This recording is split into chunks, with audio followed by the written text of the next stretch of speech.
Does your Android device run a little slow? I'm Taylor Martin. This is Pocket Now, and these are 5 ways to make your Android device run a little faster.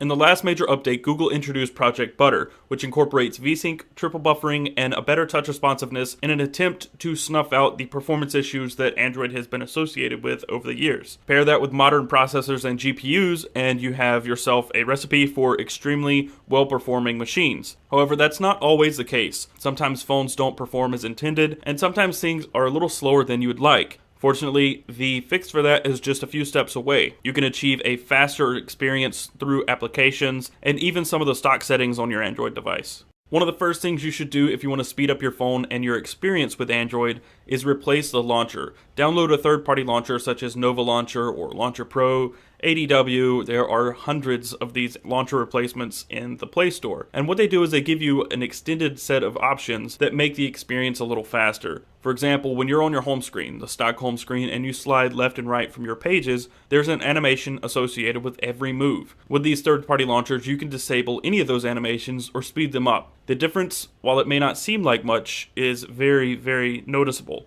Scrolling back and forth between your pages is noticeably faster.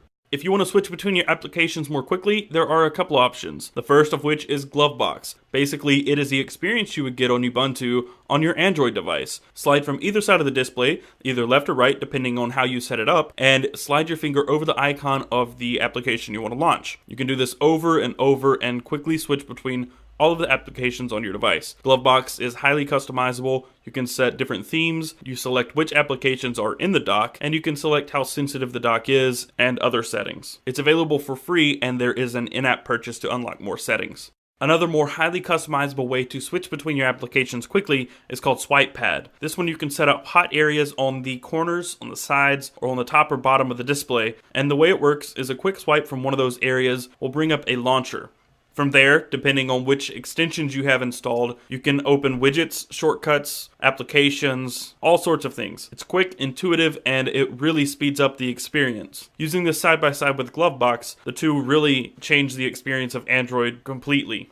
Much like the animations on the home screen, there are animations that occur when you open an application, close an application, or when you're switching between apps. This can be toggled by accessing the Developer Options menu in the Settings app. Navigate to Settings and scroll down to Developer Options. You may have to activate this if you haven't already, which is simply done by clicking on About Phone and tapping on the build number until Developer Options are unlocked. Once you go into the Developer Options menu, there are 3 settings which you should be focused on: Window Animation Scale, Transition Animation Scale, and Animator Duration Scale. All of these by default are set to 1x, but you can change it to either a more noticeable animation or completely get rid of them and turn the animations off. What this does is when you close applications, they'll close much more quickly. They don't shrink down to the middle and disappear. They simply just disappear. There's no animation anymore, and everything occurs a little more quickly. The final way to make Android feel a little faster is to stop using a task killer. Don't listen to what everyone's told you. You do not need something to kill the tasks in the background. Android is not like your computer. You don't have to manage your tasks and processes. Android does it for you. And you don't think of RAM on Android like you think of it on a computer. It manages itself, and as it's needed, it clears it up. Having your RAM full doesn't necessarily slow your phone down. When your phone needs more resources, it kills those applications, clears them from the RAM, and you're good to go. But, as I'm showing you here, however, you can go back into the developer's options, and you can tell the phone to kill any application as soon as you leave it. So even if you hit the home button or the back button, the application is absolutely killed whenever you back out of it. What this does is it clears it from the cache, it's no longer in the RAM, and when you open it back up, it has to redraw the application. It has to reload any of the information. It's not there readily available. And the problem you see with this is every time you go home, every time you open an app, anything you do, the applications and the homepage even has to be redrawn, and it takes longer. It feels clunky, stuttery, and it's just not smooth, and this is exactly what happens when you do use a task killer. So just don't do it if you want a faster experience.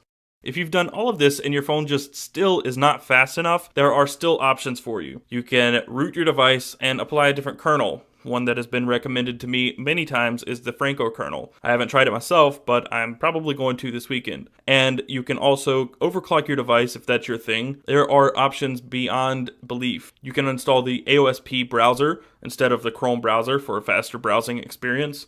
and so on and so forth. The options are unlimited once you root your device. I hope these tips helped, and I hope your phone is moving a little faster now. If you liked the video, be sure to give it a thumbs up, subscribe to the channel, and find us on your favorite social networks. You can find us on Google Plus at +PocketNow, on Twitter at PocketNowTweets, or Facebook at facebook.com/PocketNow. I'm Taylor Martin, and have a great weekend.